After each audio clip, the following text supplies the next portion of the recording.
Gopijanavalabha Girivaradhari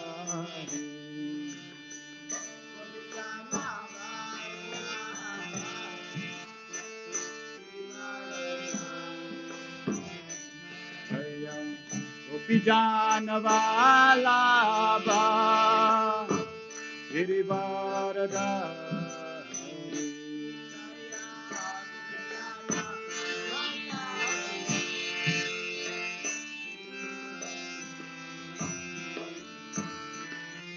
Yashodanandana Rajajanarandana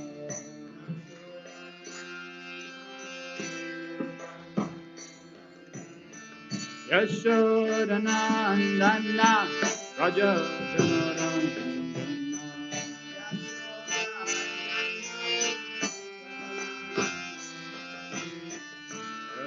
Nativa Vanachari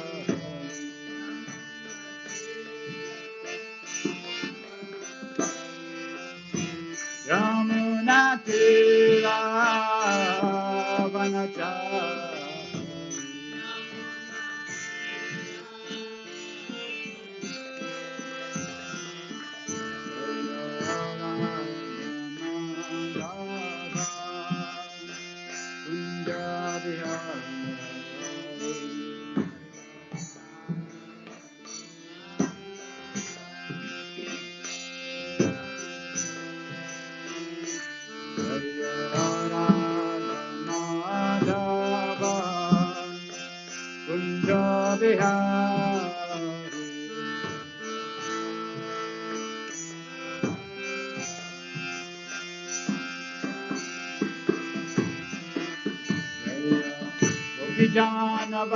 Janavalabha Girivaradhari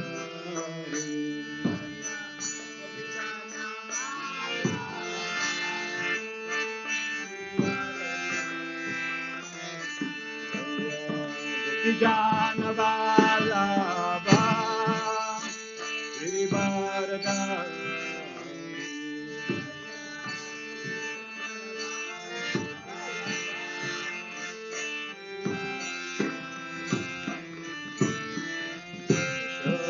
Yashodanandana Rajajanarandana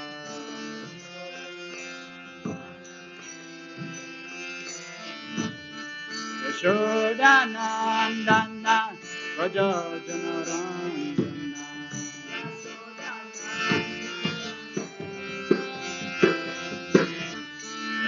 Yamunatira Vanachari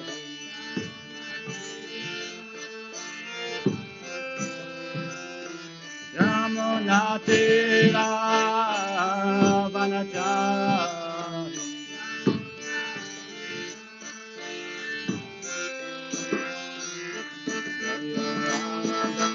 Madhava Kunjavihari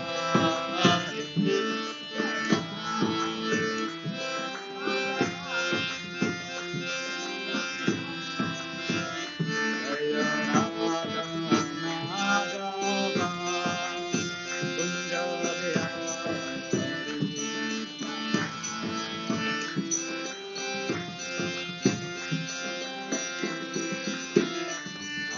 Krishna, Hare Krishna,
Krishna, Hare Krishna, Krishna Krishna, Hare Hare, Hare Rama, Hare Rama, Rama Rama, Hare Hare.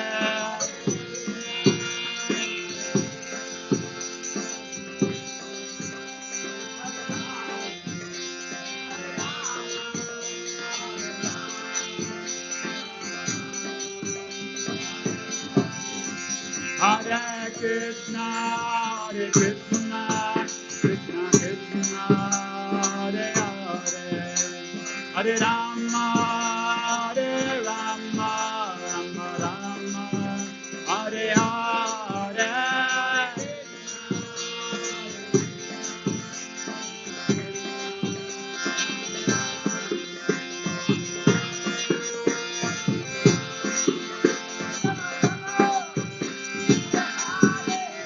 Hare Krishna, Hare Krishna, Krishna Krishna, Hare Hare, Hare Rama, Hare Rama, Rama Rama, Hare Hare.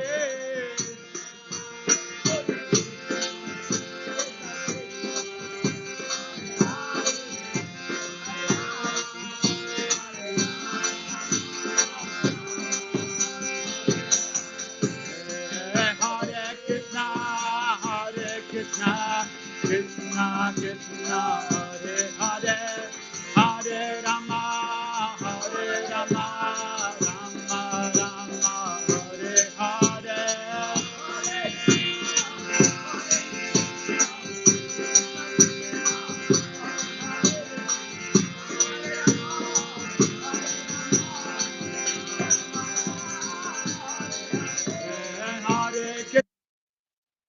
Krishna, Hare Krishna, Krishna Krishna, Hare Hare, Hare Rama, Hare Rama, Rama Rama, Hare Hare.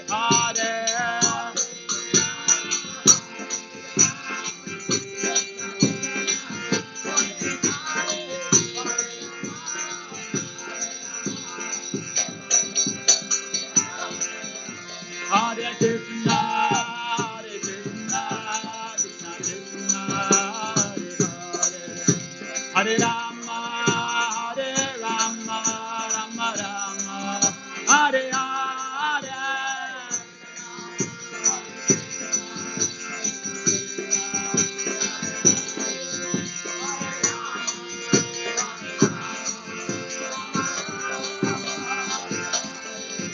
Jaya Radha Madhava Radha Madhava Radha.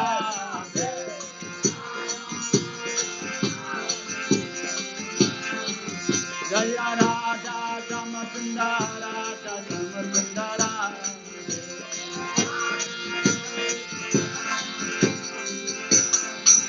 Jaya Prabhupada Prabhupada Prabhupada Jaya Prabhupada.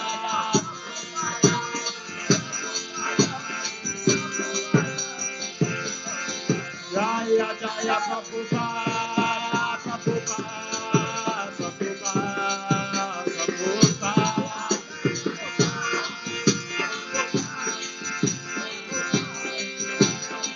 Jaya Jaya Prabhupada Prabhupada Prabhupada Prabhupada.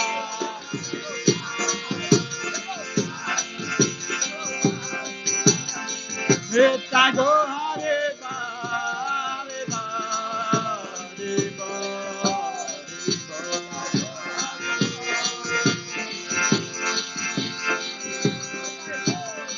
Nitya Go Hare Ba, Hare Ba, Hare Ba, Hare Ba.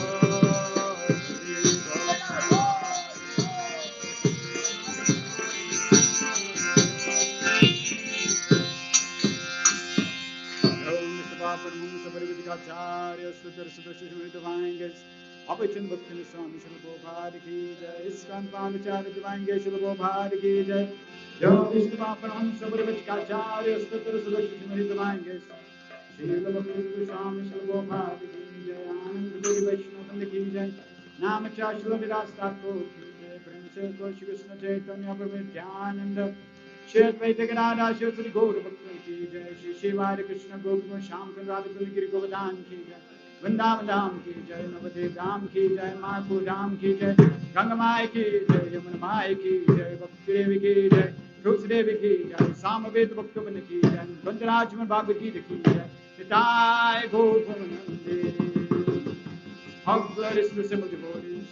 All glory is to the simple devotees. All glory is to the simple devotees. All glory is Shri Guru and Shri Guranga. All glory is Shri Prabhupada Ki. Hare Krishna, Krishna Krishna, Hare Hare, Hare Rama, Rama Rama, Hare Hare.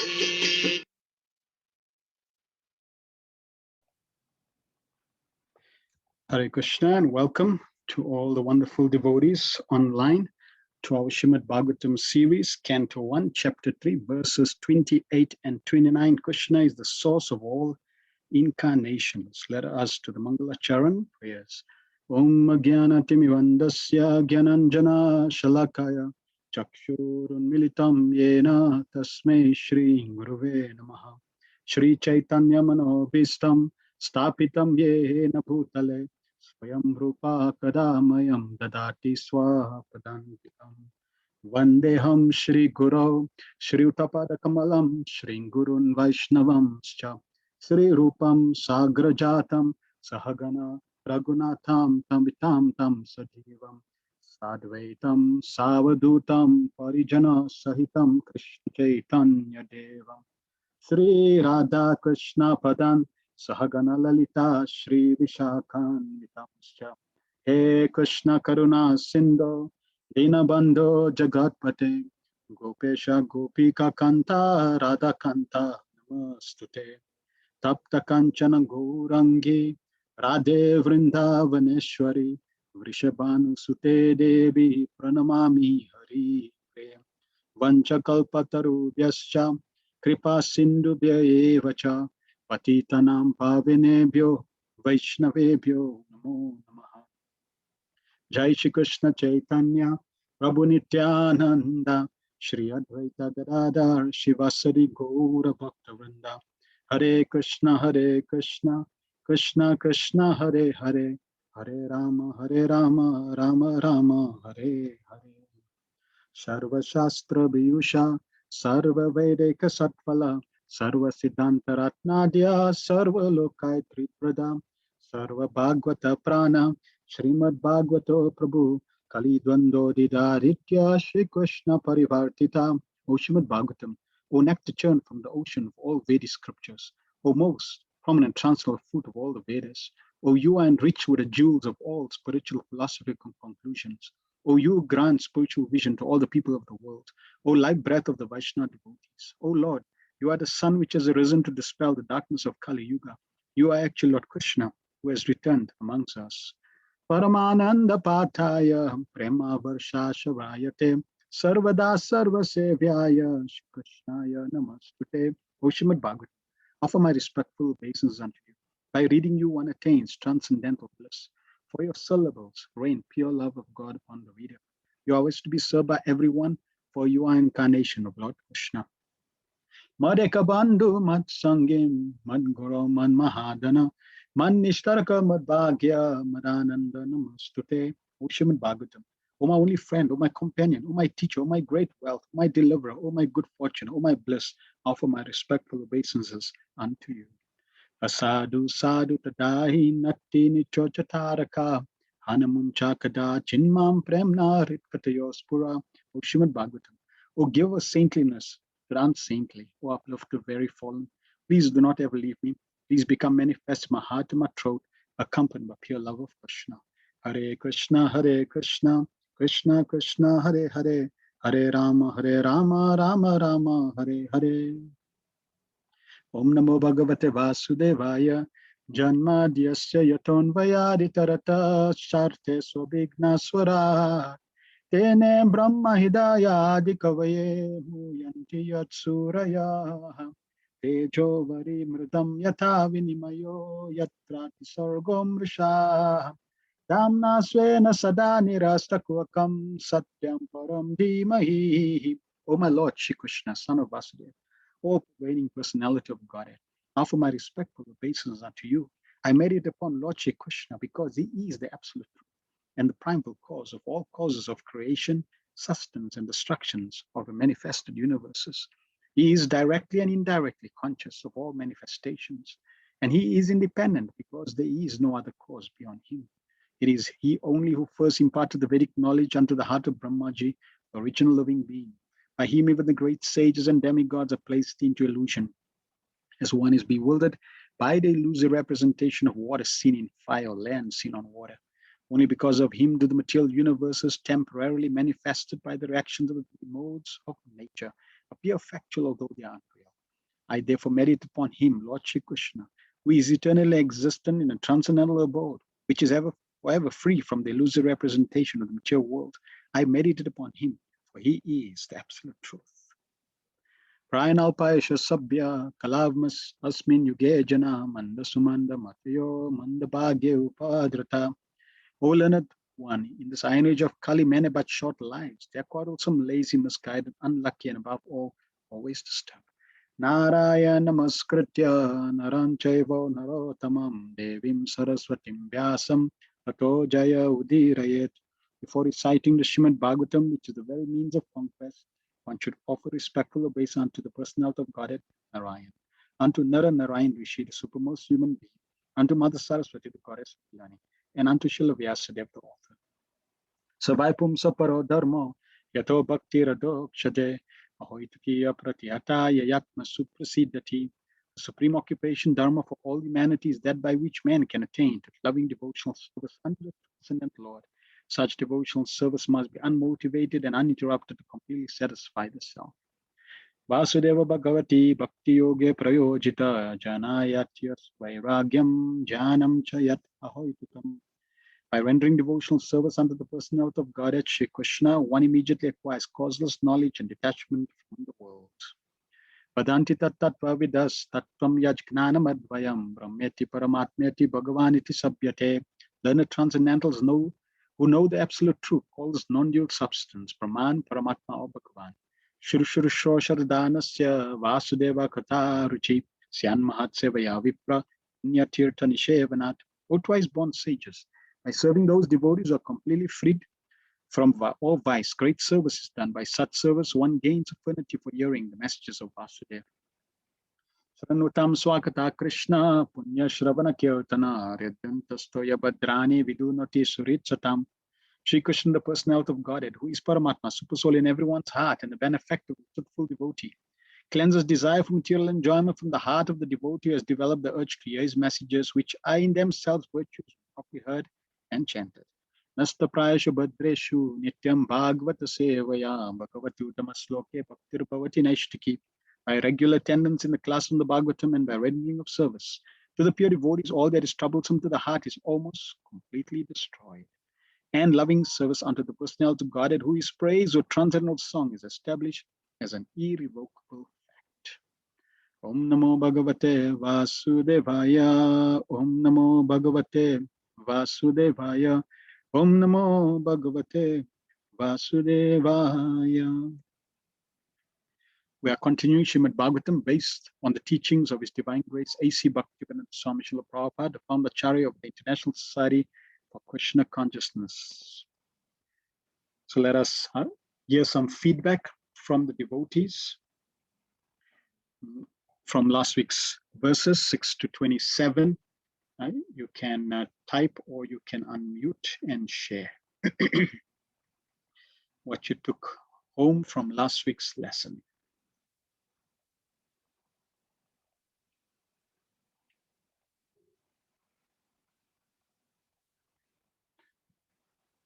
Adachana Siddhi says, Srimad Bhagavatam and Srila Prabhupada is Krishna's magic in our life, most definitely. And it's causeless magic. It's magic that we did not ask for. It's magic that had no doing on our part. It's magic that is not based on our karmic reaction. It is causeless magic. Shama says, Hare Krishna, Lord Krishna is the fountainhead of all incarnations. And today's lesson, that is going to be solidified. It's going to be cemented. Hopefully in our own consciousness, so that on that foundation, we can study further the Srimad Bhagavatam and all other scriptures and build our Krishna consciousness, our devotional life on that wonderful platform.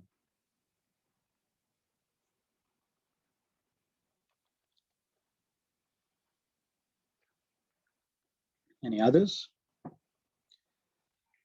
Lord Krishna has 64 qualities and 100% of those 64 qualities. That's an interesting statement in the Vedas, or the Acharya, the Goswamis and Acharyas have exhaustively looked at all the different qualities and categorized them into 64. God has unlimited qualities, but specifically in 64 categories, so to speak. And Krishna has 100% of that. Rasaraj says, Srila Prabhupada says, evolution does not mean physical development, but development of consciousness. Correct. We accept the evolution of consciousness. Madhachana Siddhi says, we can't have material pleasure and spiritual pleasure at the same time. Correct. One has to give up material pleasure to fully embrace spiritual pleasure. In the beginning, we may tip our toes on this material side and tip our toes on the spiritual side and try to, relish here, relish there. But if we really want to experience what true spiritual life is, spiritual pleasure is in devotional service, in relation to Krishna, we cannot do it with material pleasure. It's incompatible. Bafana Prabhu says, it looked to me as if nothing is not an incarnation of Lord Krishna. We have as well challenges as living entities to develop fully all the qualities of goodness in order to qualify the entrance of Goloka Vrindavan. Correct. So yes, everything is an expansion of Krishna, and therefore everything is an incarnation or incarnation of an incarnation, Krishna's energy. And yes, it's true, that point that you mentioned about developing the qualities, Prabhupada is going to tell us that also in today's verse. Madhvi says, the 24 incarnations so sweet, and we get to know how to offer prayers for each of them. Yes, wonderful. And Shama says, Lord Krishna has all opulence, all power, all fame, all beauty, all knowledge, all renunciation. Mother Les says, we should have firm faith that whatever Krishna has given us in this world, we should know that it came by the mercy of Krishna and should engage it in his service and never engage or exploit anything that Krishna has given us, because he can take it away in a blink of an eye. And the most important aspect that we should never exploit is this body, because it is not you and it is not yours. It is Krishna's. And time, Krishna's time. It's not your time. You say, I don't have time. Well, you're correct. You don't have time. It's not your time in the first place to start with. It's Krishna's time. Krishna has all the time. So we have to, the more we become Krishna conscious, the more we will become conscious that everything belongs to Krishna, and therefore we will use everything in the service of Krishna. And if you use everything in the service of Krishna, you will become benefited and blissful. Wonderful. Thank you very much for your feedback. Let us proceed. So we are covering chapter 3. Krishna is the source of incarnations. And now today we're going to be covering texts 28 and 29. Lord Krishna is the fountainhead of all incarnations. Text 28. Ete chamsa kalapumsa Krishnastu Bhagavan Swayam Indrari Vyakulam Lokam Mridayanti Yuge Yuge. All of the above mentioned incarnations are either plenary portions or portions of the plenary portions of the Lord. But Lord Krishna is the original personality of Godhead.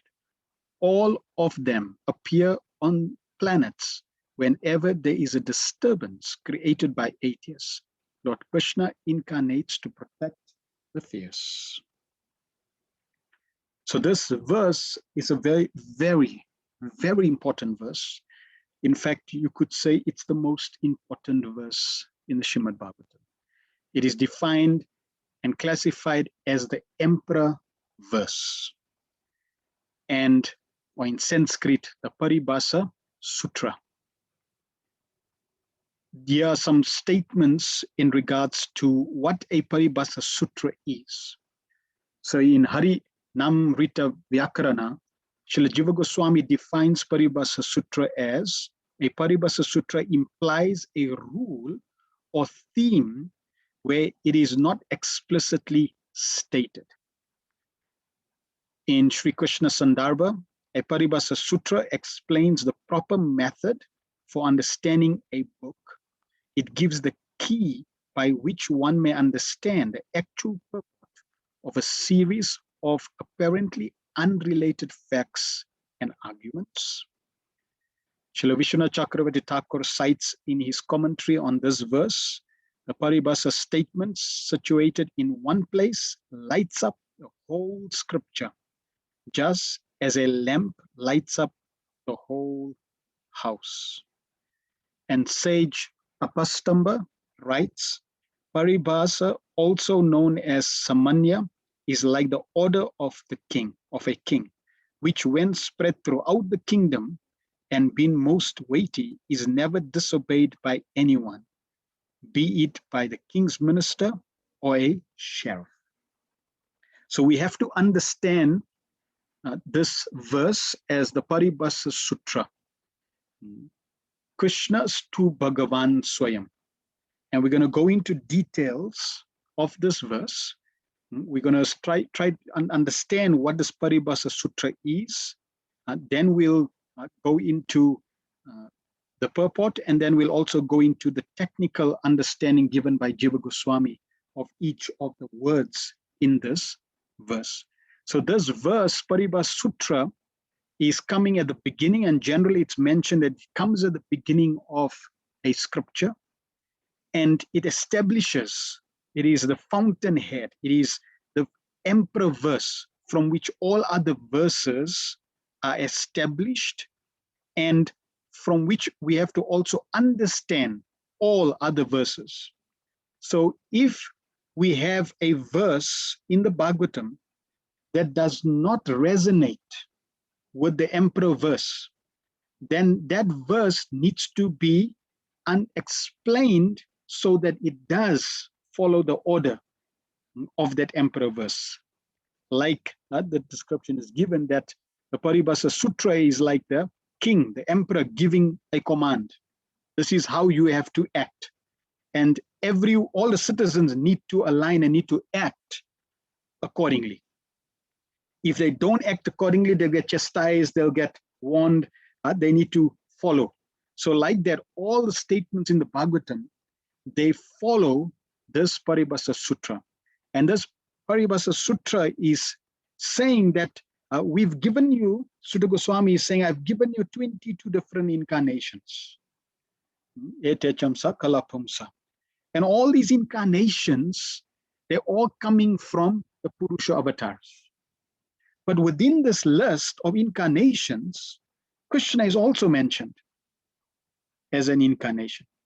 So therefore, Sutta Goswami is saying that of all these incarnations are coming from the Purusha avatars, but Krishna's to Bhagavan Swayam. Krishna, even though he's in the list, he's unique. And why is he unique? Krishna's to Bhagavan Swayam. He's Bhagavan Swayam. So he is not an incarnation. He is not he's not coming, he's not a manifestation and an expansion from Mahavishnu or the Purusha avatars. But he is actually the source. And that's the Paribhasa Sutra. It's the foundational verse, And many scriptures, the Rig Veda, for example, even in the Rig Veda, the Paribhasa Sutra is given. So, for example, in the Rig Veda, it's described in the index of the Rig Veda. They give you the Paribhasa Sutra, and there's one of the Paribhasa Sutras in the Rig Veda says that if any of the verses that are to follow does not include a deity, then assume it's to Indra. So now when you're reading the different prayers and verses in the Rig Veda, there's generally a deity included in those verses. But if a deity is not mentioned, then according to Rig Veda Paribhasa Sutra, it says, it's Indra, right?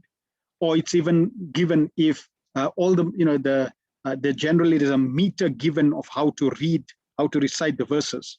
And then it's also said if a meter is not stated, then use this specific meter as a standard. So like that, there's the foundational verse, which is called the Paribhasa Sutra, and all the verses expand from that.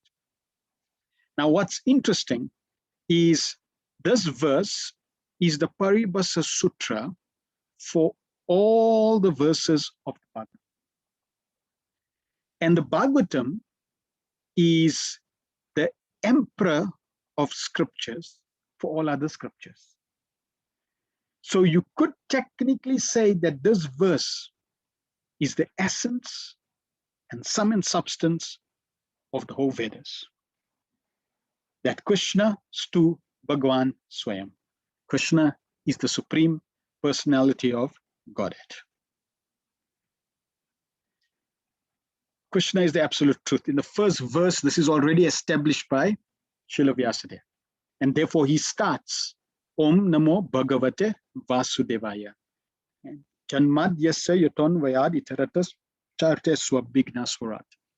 O my Lord, Shri Krishna, son of Vasudeva, O pervading personality of Godhead, I offer my respectful obeisance unto you. I meditate upon Lord Krishna because he is the absolute truth, the primal cause of all causes of creation, sustenance, and destruction of the manifested universes. So Lord Vishnu, the expansions, Lord Nishingadev, Lord Ram, Lord Balaram, all of them the absolute truth. But all of them are not Bhagavan Swayam. Krishna stu Bhagavan Swayam. Krishna is the source. Krishna is the cause of all causes. And therefore Krishna has a very unique position. Again, not vote, right? It's not by vote popular. We all vote. Okay, let's see which deity you like. Let's vote. Okay, we vote for Krishna. We vote for Vishnu. We vote for Lord Ram. We vote for Narayan. Nope. It's not a question of vote. It is the question of absolute truth. In Bhagavad Gita, Lord Krishna, he's making the same point. Vedescha sarvam aham eva vedyo. By all the Vedas, I am to be known. So Krishna made it very clear. Now, someone who's reading Bhagavad Gita and Krishna is saying that, they may say, yeah, Krishna has got false ego. He's saying he's to be known. And now if you go to other scriptures, you go to Shiv Puran, you go to Vishnu Puran, you go to all the other Purans, they all say the same thing. So then somebody may say, well, see, it's a biased statement. But from Srimad Bhagavatam, it is established that Krishna stu Bhagavan Swayam. Right from the beginning, this statement is there, and Krishna is repeating that in the Bhagavad Gita. By all the Vedas, I am to be known. So when people refer to God like the source, that personality is none other than Krishna. Now in the Brihad Aranya Upanishad 2.4.5, it says, Idam sarvam yad ayam atma. Atam.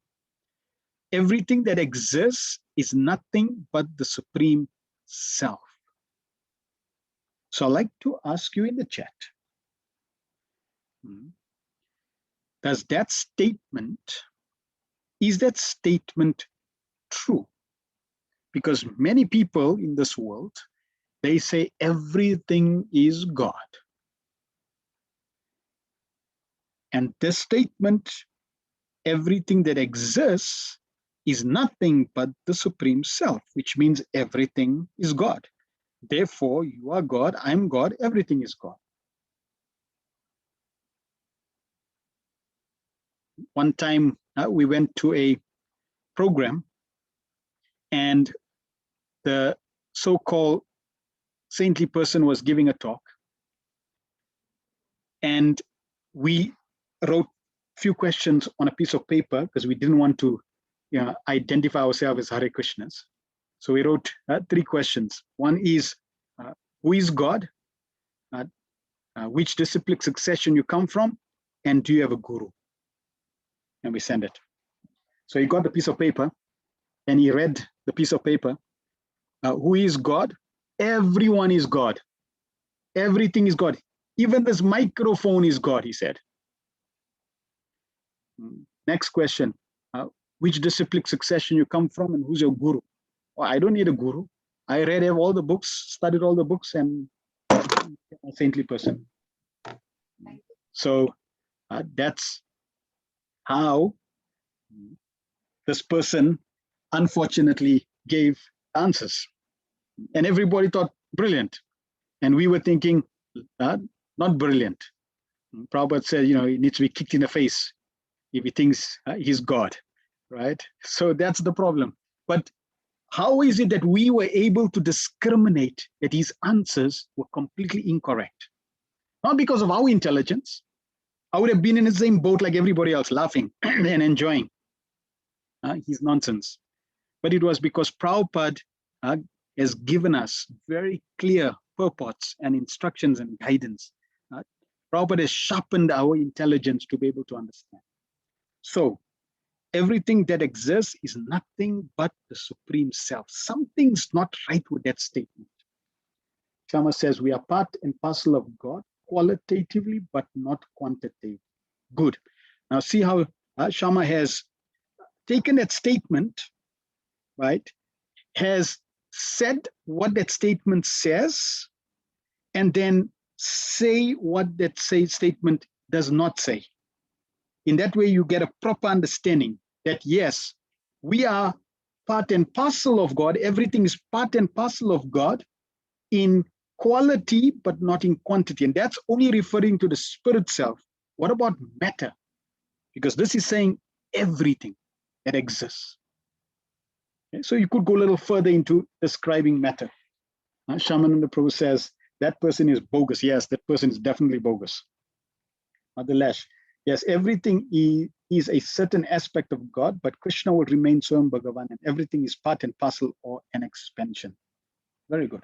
So now if you take this statement, and I'm sharing this so that when you read any other scripture, any other verse from now on, or when you even read any verses in the Srimad Bhagavatam itself, okay, you will know how to understand that verse properly. So everything that exists is nothing but the Supreme Self. If you take this and you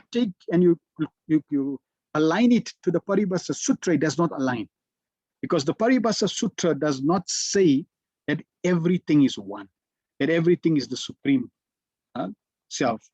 Paribhasa Sutra says no, there is Swayam Bhagavan, and he's got expansions, and he's got energies. Yes, they're connected to him, but they're not him. Right? He has a unique position. So how we should understand this verse is like this. Everything that exists is nothing but the energy of the Supreme Self, Shri Krishna. So now you can see this statement now perfectly aligns with the Paribhasa Sutra. And that's how we should understand every single statement in the Vedas. Or even if somebody makes a statement, that's coming from any other scripture, any other tradition, we have to understand it in this way. I like to present to you a scenario, and I like you to respond. So your friend invites you to the church. And you accept, so you go to church. And you come Sunday morning, you go into the church, and you sit down. And in front of you, you see Mother Mary. And all of them, they stand up and they start to pray and offer prayers to Mother Mary. How are you going to respond? And how should you see that situation? Keeping in mind the Paribhasa Sutra.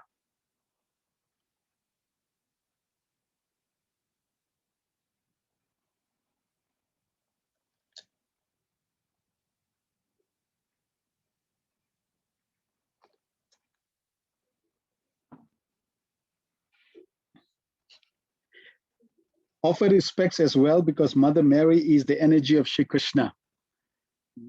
Madri Dasi says, you say, Hare Krishna Mataji. Mother Mary, Hare Krishna Mother Mary. Yes, Mother Mary is the energy of Lord Krishna. Yes. So, correct. We're not going to stand there and think, oh, well, where's Krishna now? You know, this is a very uncomfortable place here. You tell your friend, hey, you must install Radha Krishna deities, not Mother Mary. So now you start preaching. No, you need to firstly respect their form of worship. And Srila Bhaktivinoda Thakur says that we should see our Ishtadev in their worship. So they are worshiping Mother Mary. We can see our Ishtadev in Mother Mary because Mother Mary is the energy of Krishna. And therefore we can even honor and respect Mother Mary, thereby honoring and respecting our Ishtadev. I would focus on Mother Yashoda and Lord Krishna. Krishna's form the same as Mother Mary. Yes? So in this way, you're connecting, you are linking it to Krishna's, to Bhagavan Swayam. And when you link it to the Supreme Lord, Krishna, and you can link everything to Krishna, because he is the absolute truth. Shamananda Prabhu says, we can offer prayers, no problem with understanding of who that person is and how they are connected to the Lord. All right. So this is how we should be able to, respect all cultures with the proper understanding, not condemning, because they're obviously on a certain level and they have to progress. But at the same time, for us to always be able to connect to Krishna in every single situation or scenario, because we know that Krishna is to Bhagavan Swayam. He's foundational, and everything else is connected to Krishna. Srila Prabhupada was brilliant, genius, expert, amazing. He knew this. And therefore, he created the International Society not for Vishnu consciousness, not for anything consciousness, not for rascal consciousness, but for Krishna consciousness. Prabhupada knew, was fully realized that Krishna is the source of all incarnations. Krishna is Bhagavan, Swayam. Therefore, I want to present to the world who that personality is. Krishna consciousness. Not God consciousness, not any other consciousness, but Krishna consciousness. So we can see how Prabhupada, right from the beginning, with the name of the society, he was doing it with full realization of this verse. Krishna stu Bhagavan Swayam. Therefore, leading people, even unknowingly to them, on the right path. This was Prabhupada's brilliance. Now I'm going to give you an example from the Bhagavatam, and there are a few examples like this. This is from the 10th canto, when Mahavishnu wanted to see Lord Krishna and Arjuna. And in order to see Lord Krishna and Arjuna, Mahavishnu stole 10 10 boys, children born of a Brahmana family. The Brahmana's wife gave birth to a child, and that child in Dwarka disappeared, was killed. And second child, and each time the child was born, the Brahmana went to King Ugrasen and complained that, what's this? This is unfair. And eventually he started criticizing the king and the king's ruling. And Arjuna said, don't worry. After the 9th child, Arjuna said, I will protect your 10th child. And if I cannot protect your 10th child, I will kill myself. So 10th child was born. Arjuna went to the house. He shot a roof of arrows to block anyone from entering. But still, all of a sudden, the child disappeared. And Arjuna was surprised. So Arjuna went to Yamaraj, Yamalok, to search for the child, and he couldn't find the child. He went all over the 14 planetary systems, and he could not find the child. And then he decided, okay, looks like I couldn't fulfill my promise. I have to kill myself. Just before killing himself, Krishna appeared and said, what you doing? Nope, don't worry. I'll show you where the children are. Let's go. Krishna jumps on his chariot with Arjuna, and they drive, believe it or not, through the universe. And they go see Mahavishnu. Now Mahavishnu sees them, and he says this, Lord Mahavishnu said, I brought the Brahmana's sons here because I wanted to see the two of you, my expansions, who have descended to the earth to save principles of religion. As soon as you finish killing the demons who burden the earth, quickly come back here to me. So that verse seems very interesting. It seems like Mahavishnu is saying that Krishna and Arjuna are his expansions. See? And this is why the Paribhasa Sutra is very, very important. If you take the Paribhasa Sutra, then this verse does not align with the Paribhasa Sutra. Therefore, you need to be able to understand this verse or give the proper interpretation of this verse of Mahavishnu. In the purport, it's just said, as explained by Srila Vishnu Chakravarti Thakur, the secret import of these words spoken for Arjuna's edification is as follows. So now Srila Vishnu Chakravarti Thakur is giving what Mahavishnu is mentioning, okay, meaning via the perspective of the Paribhasa Sutra. You too, who have descended along with your colors, your personal energies, should kindly return to me after killing the demons who burden the earth. Please quickly send these demons here to me for the sake of their liberation. It is stated in Sri Hari Vamsa in the 2nd Canto Srimad Bhagavatam that the path of gradual liberation passes through the intermediate stations of Lord Mahavishnu's abode, outside the 8th shell of the universe. So that is what Mahavishnu is saying. You bring these demons to me, and the different energies that you have expanded with, those can also come because Mahavishnu is the source, but he's not saying Krishna and Arjuna. Okay, so that's an interesting perspective. In the summary, Prabhupada writes, having failed to protect the Brahmana's son, Arjuna, and I put this here just to share with you, we covered Mahavishnu, and somebody might think, well, Mahavishnu is fictitious. No, he's not. He's in the Bhagavatam, and therefore it's true. And 5,000 years ago, Krishna put Arjuna on a chariot and took him through the universe to go see Mahavishnu. And naturally only Krishna could do that. Having failed to protect the Brahmana's son, Arjuna was now intent of committing suicide by entering the sacred fire. But just as he was about to do so, Lord Krishna stopped and said, quote, I will show you the Brahmana's son, so please don't despair. Don't despise yourself like this, unquote. Lord Krishna then took Arjuna onto his transcendental chariot, and the two of them crossed over the 7 universal islands within the 7 oceans, passed over the Loka mountain range, and entered the region of dense darkness.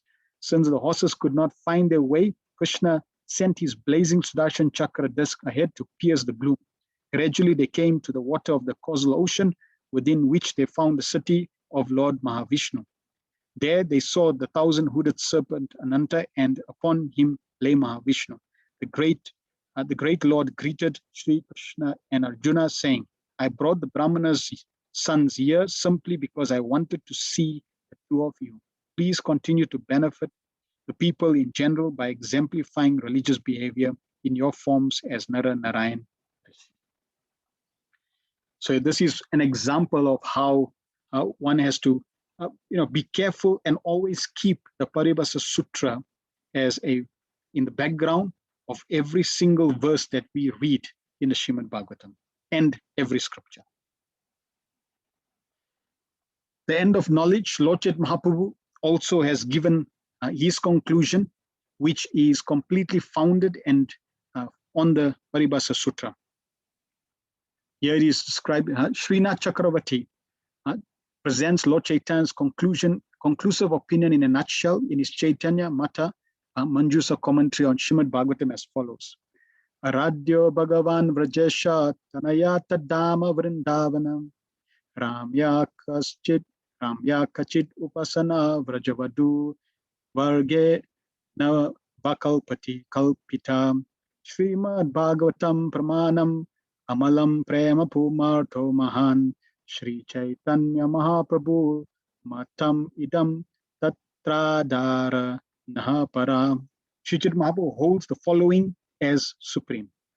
Our Aradhya, our object of worship, is Shri Krishna, son of Natamalaj. Our Dham, transcendental abode, is Vrindavan. Our form of upasana, worship, is that which is performed by the Vraja Gopis. Our evidence, pramanam, spotless authority, is Srimad Bhagavatam. And the ultimate goal of life, artha, is prema, the pure love of God. All the Gaudiya Vaishnavas hold this opinion of Lord Chaitanya as the highest truth, as declared by the Lord in the above verse.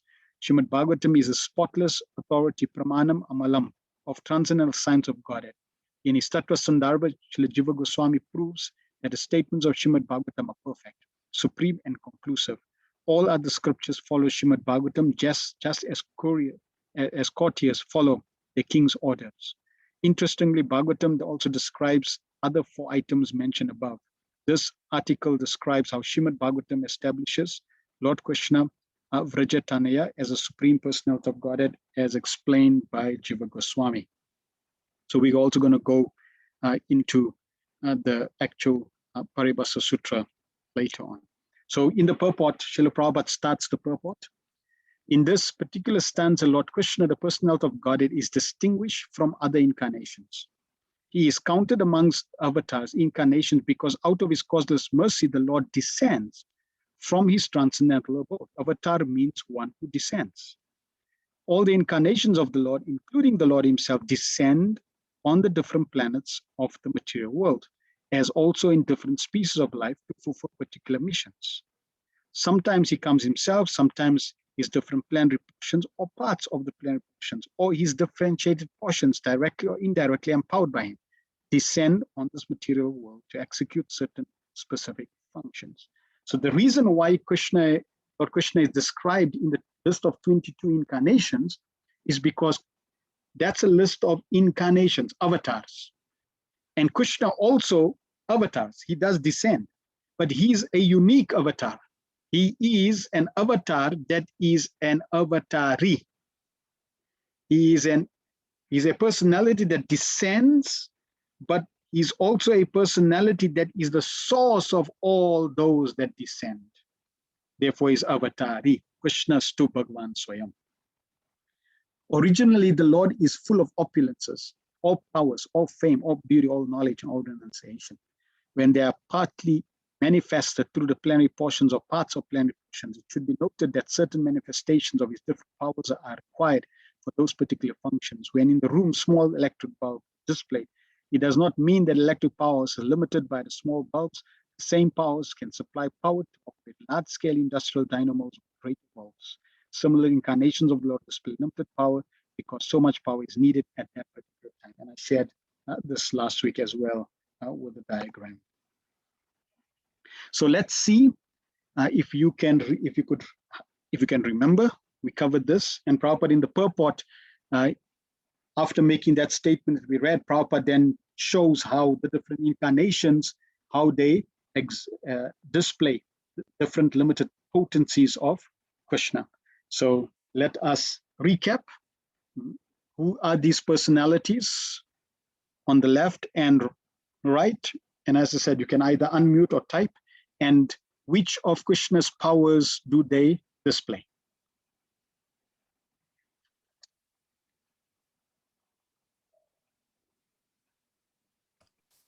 Parashuram and Lord Nishingadev. It's yes. Unusual opulence.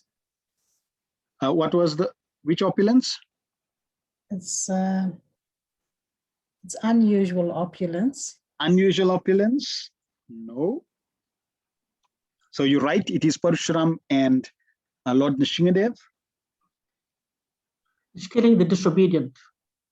Yes, they disciplining the disobedient. Parashuram and Lord Nishingadev displays unusual opulence. So you were right in terms of the unusual opulence, but we wanted to know what unusual opulence by killing the disobedient. So they are chastising personalities, right? They have Krishna's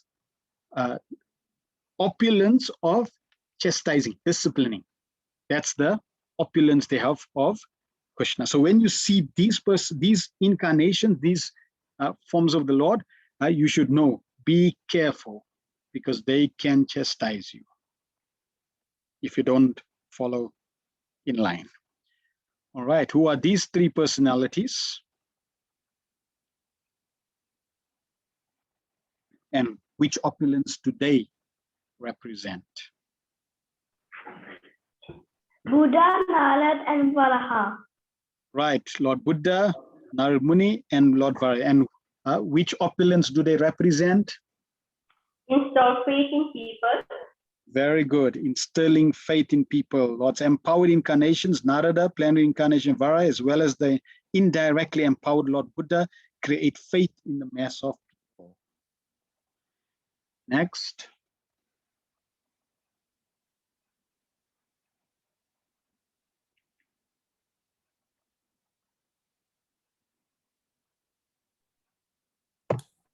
Lord Rama and Dhanvantari. Lord Fame. Rama and Dhanvantari, and what opulence they represent? Opulence of fame. Opulence of fame. Very good. The incarnations of Ram and Dhanvantari display his fame. They are famous. Matson is famous, and Lord Ram is definitely famous. Okay. Next. Lord Balram, Mohini, Lord Balaram, Vamana, Vamana Dev, Mohini, Mohini Murti. Yes. What opulence they represent? beauty, Beauty. Very good. Balaram, Mohini, and Vamana exhibited his beauty. Okay.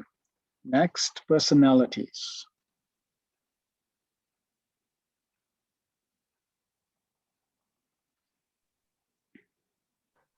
Dattatreya, Matsya, Dattatreya Matsya, the four Kumaras, and Kapila. Kumaras, and Kapila Dev. What opulence they represent?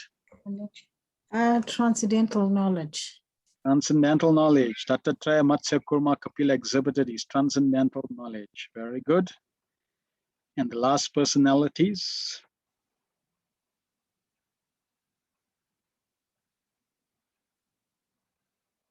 Narayan. Narayan Rishis, and the opulence they represent? Renunciation. Renunciation. Very good. Thank you very much. And Prabhupada in the purport says, so all the different incarnations of the Lord indirectly or directly manifest different features, but Lord Krishna, the primeval Lord, exhibited the complete features of Godhead. And thus it is confirmed that he is the source of all other incarnations. And the most extraordinary feature exhibited by Lord Shri Krishna was his internal energetic manifestation of his pastimes with the cowherd girls. His pastimes with the gopis are all displays of transcendental existence, bliss, and knowledge, although these are manifested apparently as sex love. The specific attraction of his pastimes with the gopis should never be misunderstood.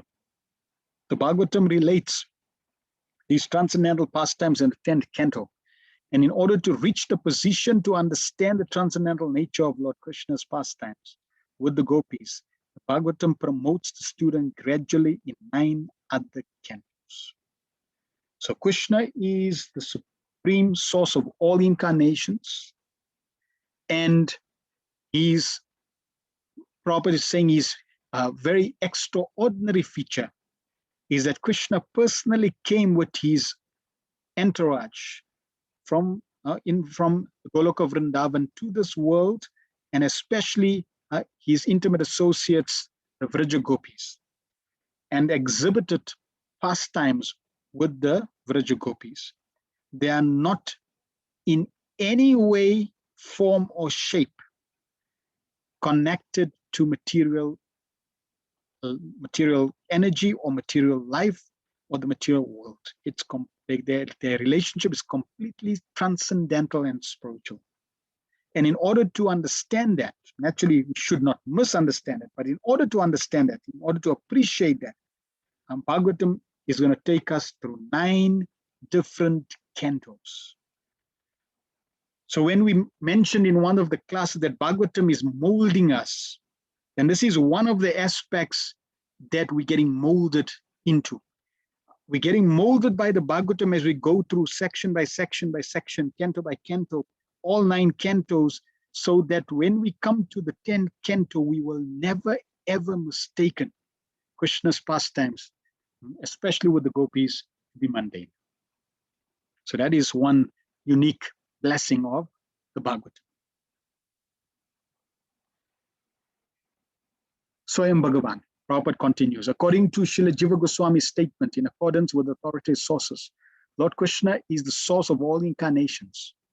It is not that Lord Krishna has any source of incarnation. All the symptoms of the supreme truth in full are present in the person of Lord Shri Krishna. But in the Bhagavad Gita, the Lord emphatically declares that there is no truth greater than or equal to him.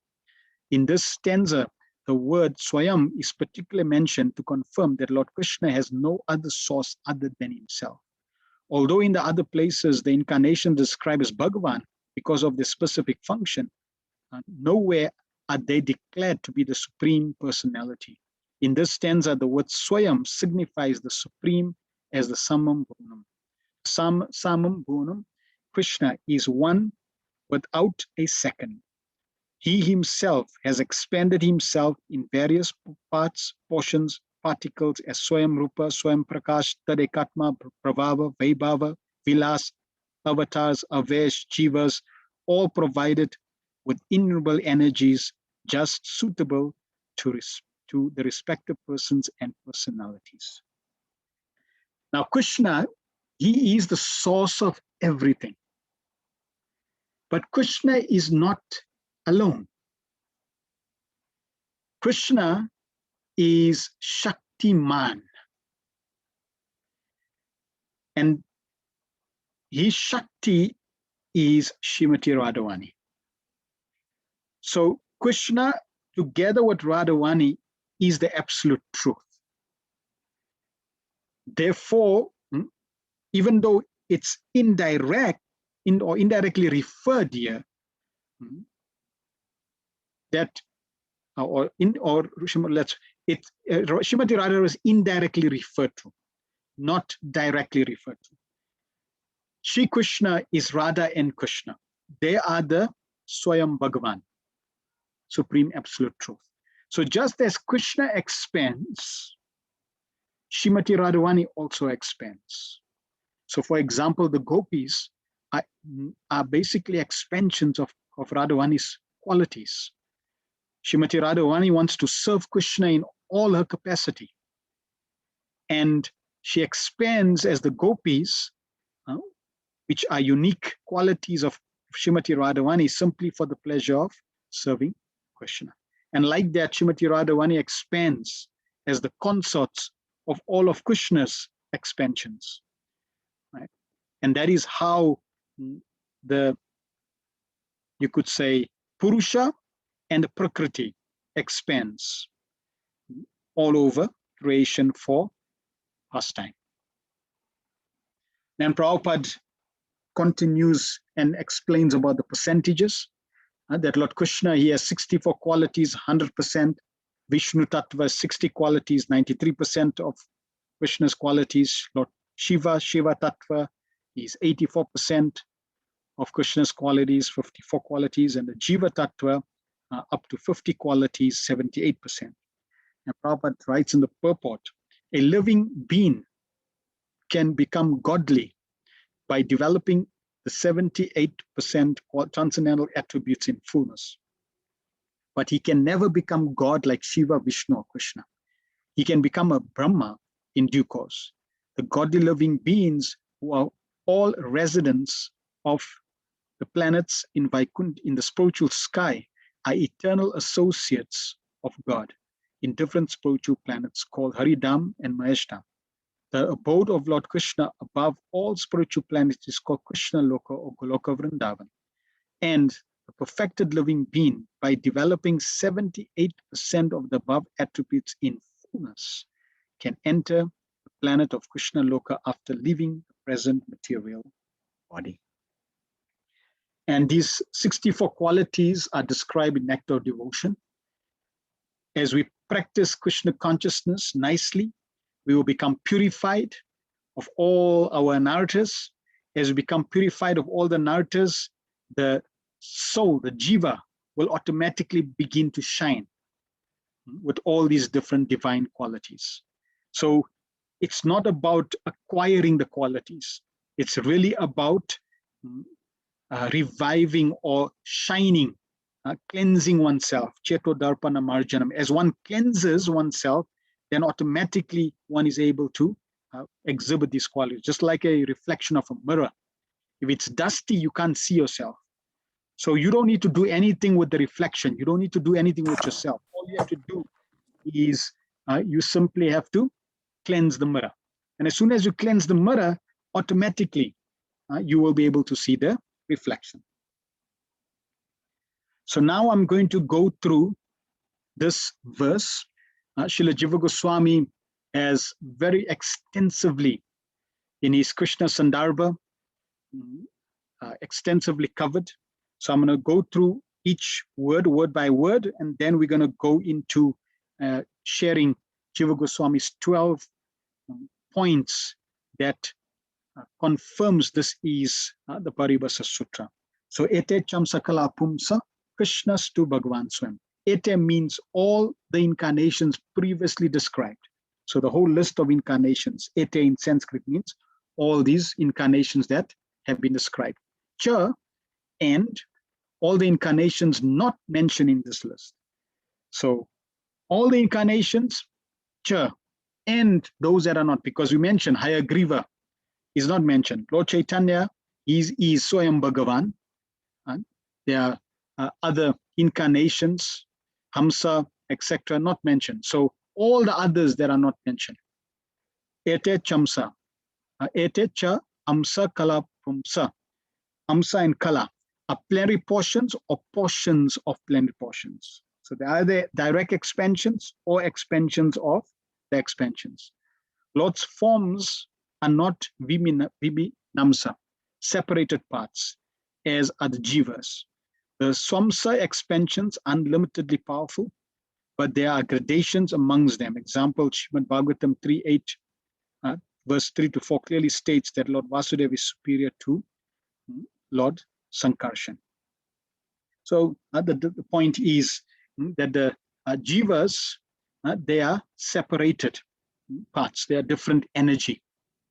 Pumsa of the Supreme Personality of Godhead who expands as Purusha incarnations. So the first statement, Ete Chamsa Kala Pumsa, is basically repeating what the first verse of this third chapter said, that all incarnations are coming from Purusha avatars.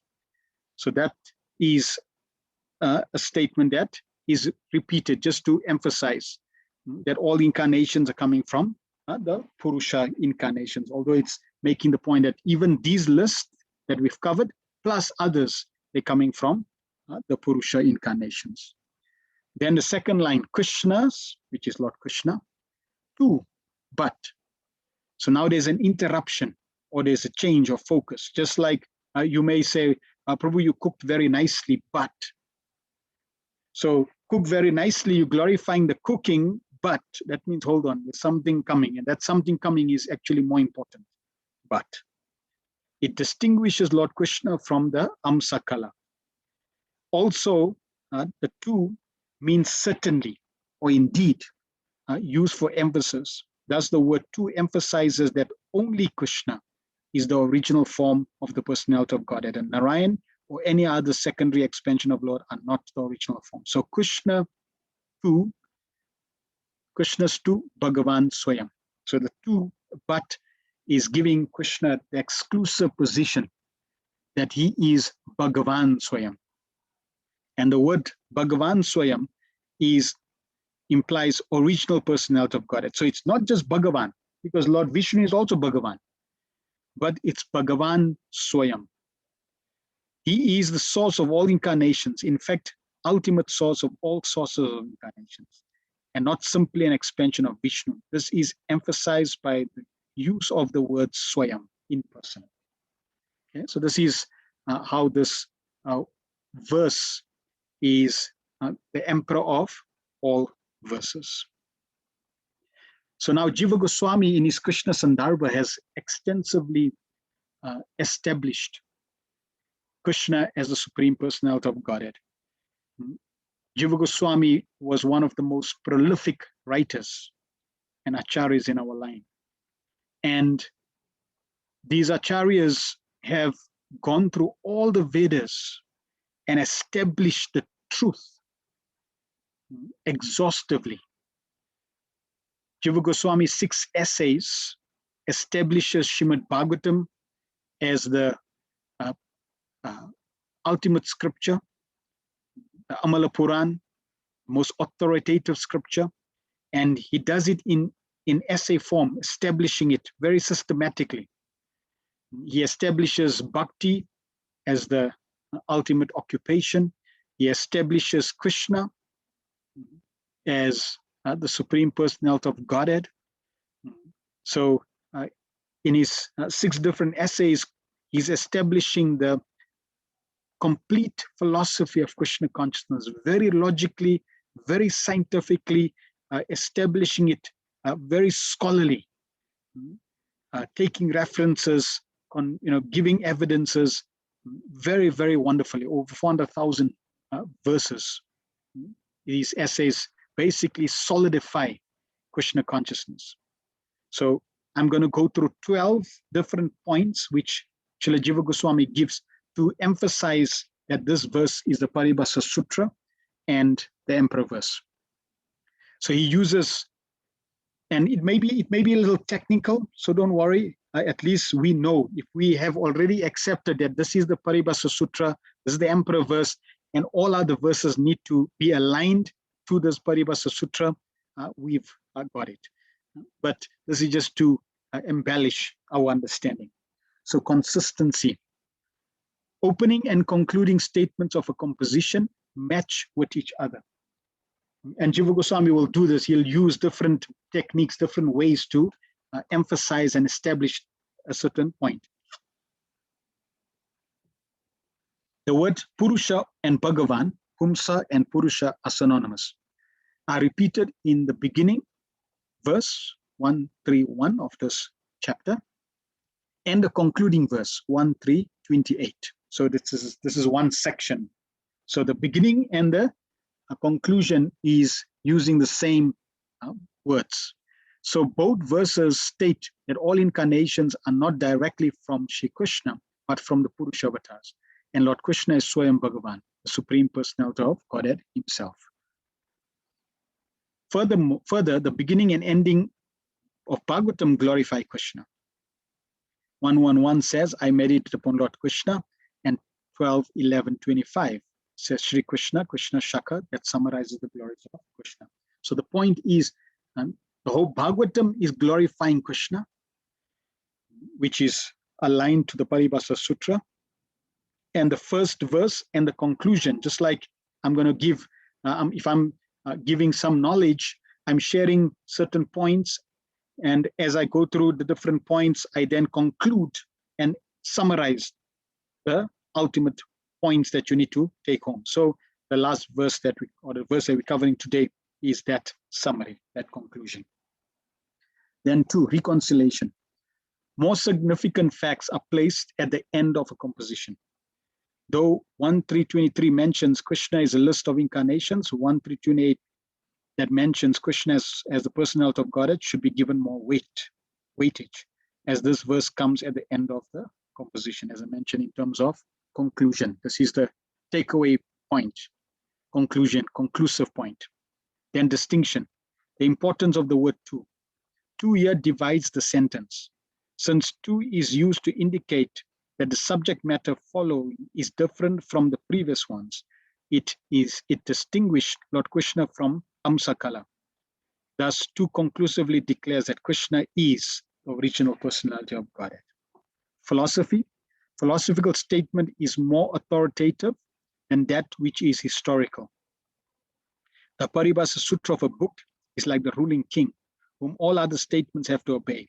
So if a statement doesn't obey Paribhasa Sutra, the reader may reject it or interpret the statement to make it agree with the Paribhasa Sutra. So there may be, some historical records, historical facts that may not align to what is described in the Paribhasa Sutra. Philosophically, we accept that as more authoritative. So this is how we can reconcile certain, statements or certain things that, doesn't make sense in relation to what we may hear or what we may read in relation to Krishna. But we always fall back on the philosophical statement and this specific verse. 5, contradictions. And we shared, we shared 2 contradictions already.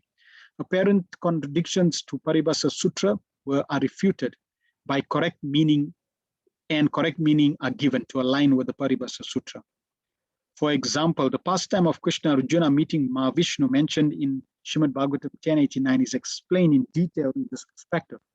The word Amsena in 10.43.23 does not mean an expansion of Narayan, but rather it means accompanied by all his plenary portions. Similarly, other examples are found in 10.20.48, 10.2.41, 10.2.18, 4.1.59, etc. Shruti verses are also clarified in a similar way. The false claim that Balaram and Krishna appeared from the hair of Vishnu based on some verses in Vishnu Puran and Mahabharata is thoroughly refuted. Kesha means effulgence of Lord's transcendental body. So you'll hear some statements there. Some people will tell you, oh, Krishna came from Mahavishnu, from Vishnu's hair. So like that, different statements are there in the scriptures, as we mentioned.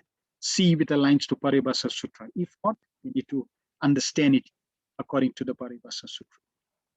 After quoting several verses that apparently contradict the Paribhasa Sutra and resolving them with correct meaning, Jiva Goswami boldly declares, quote, our Paribhasa Sutra, Krishnastu Bhagavan Swayam, now appears as a great heroic king who has just defeated hundreds of enemies in the form of opposing arguments and completely brought them under his submission to the great delight of all onlookers.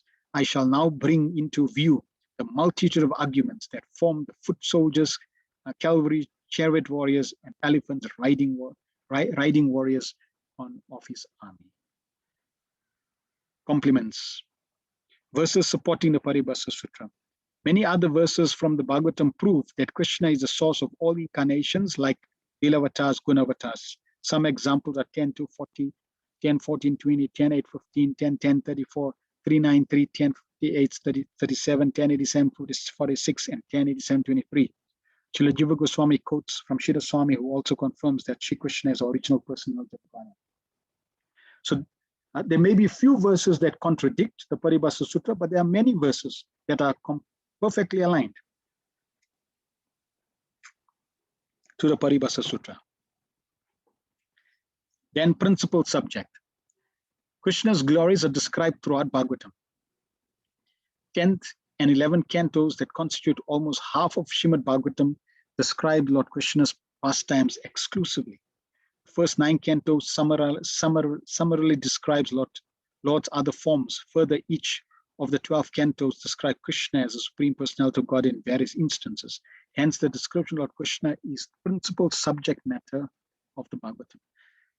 And in the Bhagavatam, all the other 9 subjects that are mentioned, they mention so that ultimately they all can take shelter of the Ashraya of Krishna, the Supreme Personality of Godhead.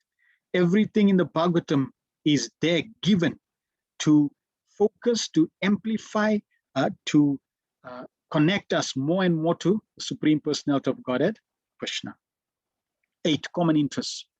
All the various speakers and all the audiences of Srimad Bhagavatam want to hear and glorify Krishna. Example of speakers: Sutta Goswami, Sukadeva Goswami, Maitreya Rishi. Examples of hearers: Shonaka Rishi, Maharaj Parikshit, Vidura. Srila Vyasadeva states in 176-7 that Krishna is the primary subject of the Bhagavatam. Substitute. Bhagavatam itself is considered one of the forms of Shri Krishna. Though the son of Krishna has set, the son of Bhagavad Puran has risen. 1.3.43 Krishna Swa Dham Pagate. So the Bhagavatam itself is non-different from Krishna. Therefore, the Bhagavatam will not the Bhagavatam is Krishna, and therefore this verse is perfectly aligned to the fact that Krishna is the sum and substance and non-different from Srimad Bhagavatam. 10. Nam, or the name. No other holy name of Krishna, no other name of the Lord is equal to Krishna. Once chanting the holy name of Krishna is equivalent to the purifying effect of chanting the other names of the Lord 3,000 times.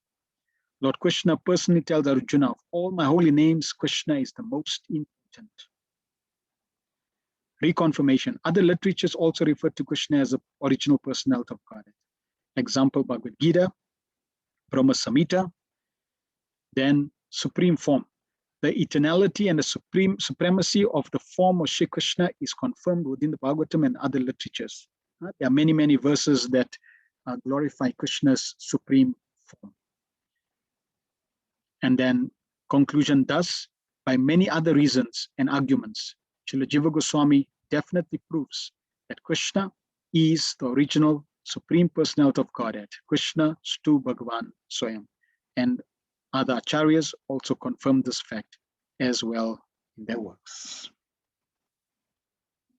And concluding with text 29, Janma Goyam Bhagavato Ya Etat Prayato Nara Sayam Pratar Krinan Bhaktya Dukkad Kramat Vichut Vimuchyate.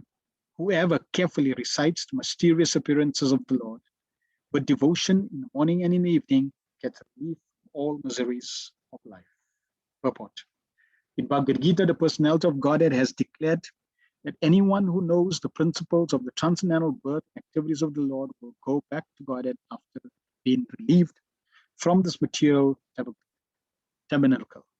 So, simply knowing factually the mysterious ways of the Lord's incarnations in this material world can liberate one from material bondage. Therefore, the birth and activities of the Lord is mentioned by him for the welfare of the people in general, not ordinary. They are mysterious, and only those who carefully try to go deep into the matter of spiritual devotion is the mystery discovered. Thus, one gets liberation from material bondage. It is advised, therefore, that one simply recites this chapter of the Bhagavatam, describing the appearance of the Lord in different incarnations in sincerity and devotion, can have insight into the birth and activities of the Lord. The very word vimukti, or liberation, indicates that the Lord's birth and activities are all transcendental. Otherwise, simply by reciting them, one could not attain liberation. They are therefore mischievous, and those who do not follow the prescribed regulations of devotional service are not entitled to enter into the mysteries of his birth and activities. So it's very, very clear. If we hear the pastimes, Janma Karma Chamaya Divyam, glories of Krishna, Supreme Personality of Godhead, Swayam Bhagavan, and his expansions and expansions of expansions, because all the expansions bring us back to Krishna, bring us back to our object of worship, our Aradhya. Our object of worship is Sri Krishna. Therefore, when we hear about the glories of all the different incarnations, it links us stronger. It strengthens our bond with Krishna. And by understanding and hearing these wonderful pastimes of Krishna that Bhagavatam is going to unfold, we will become purified and we can become liberated completely, because these activities are all transcendental and not material. And yes, Krishna does hold the right to not reveal himself. In Bhagavad Gita also, Krishna says that he does not reveal himself to anyone. Only bhaktya mam abhijanati. Only by devotional service can I be understood as I am standing before you. So by having the proper mindset, proper culture of devotion and sincerity, and receiving these pastimes openly into our heart, they will purify us, and gradually and slowly Krishna will reveal his supreme position as Swayam Bhagavan. And that brings us to the end of this wonderful 2 verses, and especially verse 28, which is the Emperor verse. Hare Krishna.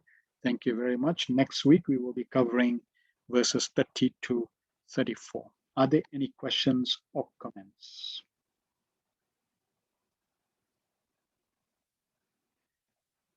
So Bafana was referring to Mahavishnu's statement, and it's not, so the incarnations don't have any mundane pride or mundane ego. They dare simply by the will and wish of the Supreme Personality of Godhead, Krishna. So they're also, in one sense, acting according to Krishna's pastimes. There is absolutely no material tinge in them, even when they apparently do something that's material, just like Lord Buddha. Lord Buddha cheated. Now you may think, cheating is a bad quality, but we find, Krishna was stealing butter. So we may say, well, he's acting like a mundane person. No, Krishna's stealing is totally transcendental. Lord Buddha's cheating is totally transcendental. Yeah. Hare Krishna Prabhu, is it safe to say, Shamananda Prabhu says, is it safe to say we can only understand and accept all this info by some little faith and causeless mercy? Because we can see even advanced senior persons become bewildered, misunderstand Srila Prabhupada's teachings. So yes, Prabhupada writes that if you accept Krishna as a Supreme Personality of Godhead, it is because of Krishna's mercy.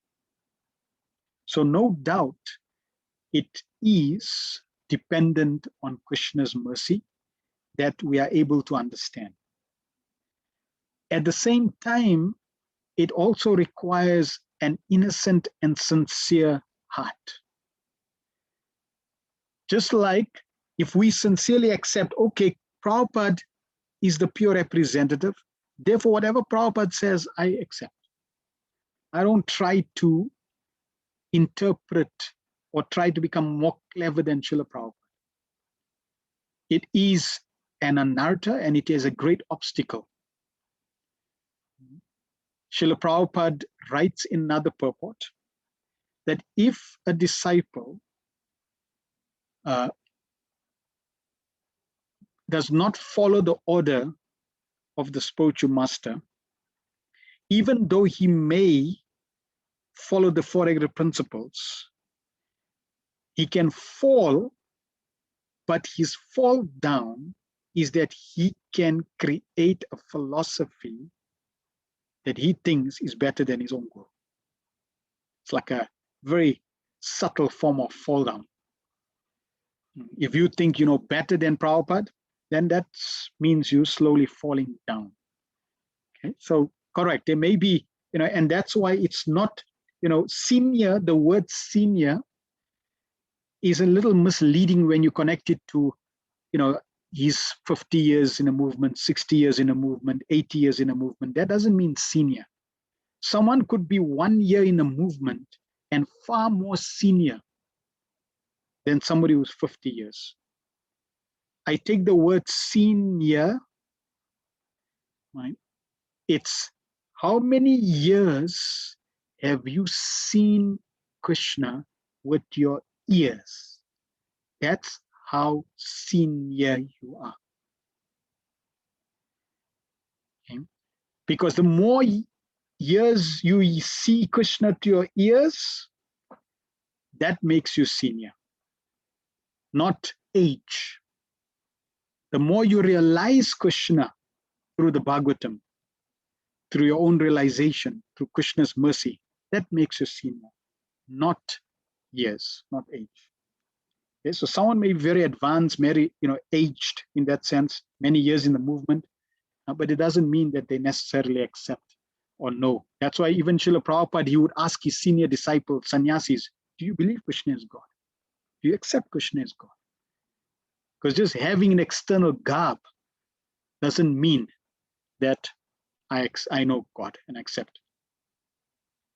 Yeah, it's a very deep aspect. Bafana, thank you for the comments on the tinge of mundane activity. It is to be attributed to plenary expansions of the Lord. Yes. Any other questions? We will share the PDF on the group. Madhalesh, Hare Krishna Prabhu, thank you for the Krishna Katha. You've mentioned previously that when we fell into the material world, we all occupy the position of Brahma, correct? Then we obviously fell further into material existence, correct? The Paribhasa Sutra mentioned that as a jiva, we need to get purified to reattain our position as perfected jiva. That is reestablished 78% qualities. Is it to be understood that when we fall to the material existence and when we leave the material existence, we have 78% of the qualities, that the mood is different? The mood of the qualities, of the nature of the qualities. So when we come into the material world, our first position is Lord Brahma. But because of our, and Lord Brahma, he is in touch with the mode of passion because he has to create. Now, the danger with creating in the mode of passion is if I create something, and you can imagine if I'm creating planets, then I can become very puffed and proud. Wow, just see, I'm so great. I created many planets. You create a small piece of cake, or a complete cake. You create a complete cake, and you see my cake. Right? Consider in today's world, right? People put so many things on Facebook. One devotee said disruptive. What is that? Or distraction book. One devotee said they put so many things on distraction book. And what's the whole mood? Oh, just see me, right? It's about them. It's about they coming in front. They showing themselves. So this is the nature tendency. So if that happens, even on this material level, what to talk about on that level? So that tinge of pride that I create is a mode of passion, and that drops you down. to the next demigod, and next demigod, and next demigod, then as rain into grain eaten, and then you start the cycle. So the tendency to fall is definitely there because of the modes of material nature, which Krishna explained in Bhagavad Gita. Now, when we come back to this material world, and we have to start reviving our Krishna consciousness, our focus is to submit and surrender to the Supreme Personality of God. And by that submission and surrender to the Supreme Lord and surrendering to the holy name, we become purified, which means automatically those qualities are revived to its fullest potential. Minus the pride, minus the fact that I did it, minus the fact that I'm great. That's why humility is a very, very powerful and important quality in spiritual practice.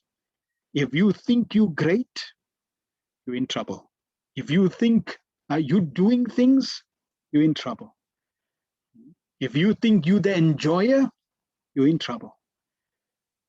So therefore, Srijit Mahaprabhu describes very clearly that we have to be very, very humble and respectful. And we see, considered in Chaitanya Charitamrita, Krishnadas Kaviraj Goswami, he's making statements like, if anyone calls my name, they will be degraded. I'm more fallen than a stool-eating worm. So this is their consciousness, completely humble. Srila Prabhupada also, in his letter, when he was going to America, he signs, insignificant beggar. What he did was not insignificant. But this is his true consciousness, completely humble. I am an insignificant beggar. I'm nothing. I'm simply an instrument in Krishna's hands. This is what makes one glorious. So yes, as you fall down, because you have the tinge of enjoyment, those qualities are tainted, so to speak. As you elevate yourself, now you can only perfect your life when those material taints are removed.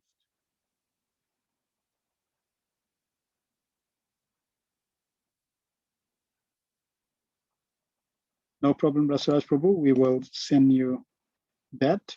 I will also send you if anyone is not on the Telegram group, you can just join the Telegram group, and that's where we'll post as well. All right, so thank you very much for all the devotees. We will continue next week with verses 30 to 34. Srila Prabhupada ki jai. Jai Go Pramanande Hari Hari Bol.